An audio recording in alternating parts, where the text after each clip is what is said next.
အခုတလောလေးဖြစ်ပြနေတဲ့ကိစ္စလေးရှိရဒေါသကြီးလည်းအရင်ထွက်ရတယ်တိလားပြောပြရအောင်မယ်ပထမအောင်ဆုံးအနေနဲ့လေဒီဟာလေးကိုကြည့်လိုက်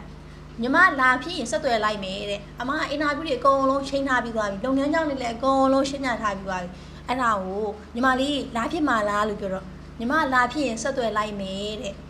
ညီမလေးကမလာဘူးလားဆိုတော့ဟုတ်ကဲ့မလာပါဘူးတဲ့အမဘာပြောရမလို့အမကကုမ္ပဏီဓာတ်ရိုက်ဖြစ်ပါတယ်agency မဟုတ်ပါဘူးเนาะညီမလေးအမတို့ကရွေးချယ်ရမှာเนาะကြံသေးတယ်ဒီဟာလေးကိုကြည့်လိုက်အောင်အလုံးလုံးရတဲ့ပုံစံနဲ့အမကဒီလုံးရမယ့် JD တွေရော position ရောအကုန်လုံးကိုရှင်းပြထားတယ်ပေါ့เนาะအဲ့ဒါကိုအမတဲ့အလုံးလုံးရမယ့်ပုံစံကိုသိချင်တာတဲ့အမဘယ်လိုရှင်းပြရမလဲ